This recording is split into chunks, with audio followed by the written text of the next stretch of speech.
Hi, so I'm here with astronaut Megan McArthur, who has a long history of being friends and coworkers with Karen Nyberg. Thanks for joining us to talk a little bit more about this special lady that we have in space. Sure. Why don't you tell us a little bit about when you first met Karen and how that friendship developed? Well, Karen and I were hired together in the class of 2000 astronaut candidates. So Karen was actually pretty much the first person I met when I stepped off the plane in Houston. We were going together with another one of our classmates, Drew Feustel, to a training event in Florida that we had to get done before the rest of the astronaut candidates showed up.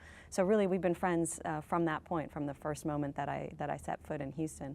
And it's been a great adventure together. We've done a lot of training and been through a lot of life challenges together. She was, my house flooded about 3 weeks before I was supposed to launch in space in 2008, and she was right there with me helping sort through the debris with some of our other good friends. So, you know, you can't say better than that. She's been a very good friend to me for the 13 years that we've been together at NASA. I would think there's always a special bond with people that were your classmates, Right. you know, from arriving at NASA. So tell us a little bit about Karen. What is she like on this friend level? Karen is a great friend. Like I said, she's really been there for me through a lot of things, both in training and in life. And she's a lot of fun. She has a great sense of humor.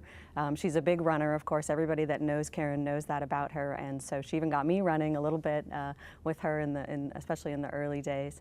She's very dedicated to her career, and she also has a lot of very interesting hobbies, which I've learned about her over the years. Yeah, so tell us a little bit. I think we're all starting to learn and see some of her handiwork, some of her sewing and things that she's sharing on Pinterest and Twitter. But when did you start to see that side of her? Well, when I had been here for a couple of weeks, she invited me over to her house. Karen lived in Houston already. She'd already been working for NASA when we started in the astronaut program. And so she invited me over to her house. And as I was walking up to the door, I hear this beautiful piano concerto pouring, you know, off the stereo. And I thought, wow, you know, she really likes classical music. And then I ring the doorbell and the music suddenly cuts off. And she opened the door and I realized she was actually playing the piano. It was this beautiful music as I was walking up to the house. So that was sort of my first clue. And then you see the paintings that she has in her home, and you ask about them and you find out that she's actually done them. She sews some of her own clothing. She really just has this broad spectrum of talents, creative talents that are very well developed, not just dabbling. I mean, there's something, she's very, you know, very detail oriented, and you see that in all of the things that she does. Wow, so a perfectionist through and through on Absolutely, everything. yeah, absolutely. So that, you know, sort of mirrors the technical side. She's very accomplished in engineering, which also requires a really detail-oriented mindset. And then she's very accomplished in all of her creative hobbies as well. So I see that as kind of the reflection of each other.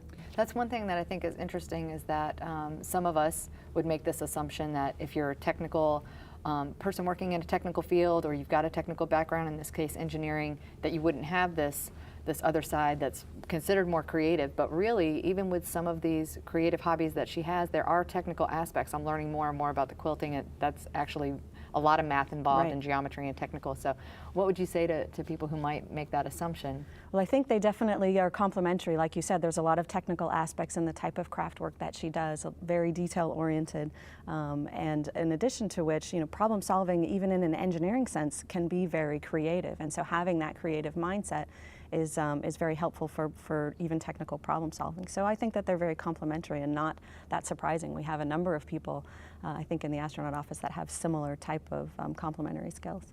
So you touched on a little bit of that you've seen some of the beautiful things that she's done, and I know I've seen a few photos. Can you tell us about some of the gifts or items that you've seen or received from Karen? Absolutely. As a wedding gift, she gave me this beautiful hand-painted tray.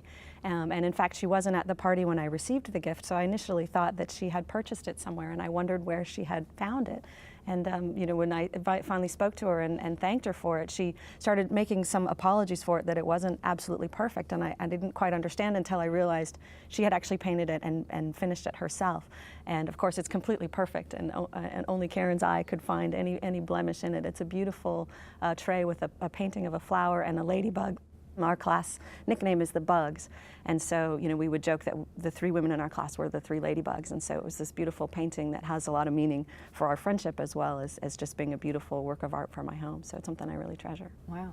Well, thank you so much for sharing some of this background with us. I think we're all very fortunate to have Karen on board, willing to share this side and using her creative talents to kind of help her share her experience. So thanks so much for opening up and sharing a little more insight into Karen and your friendship relationship with her. So Absolutely. Thanks for having Megan. me.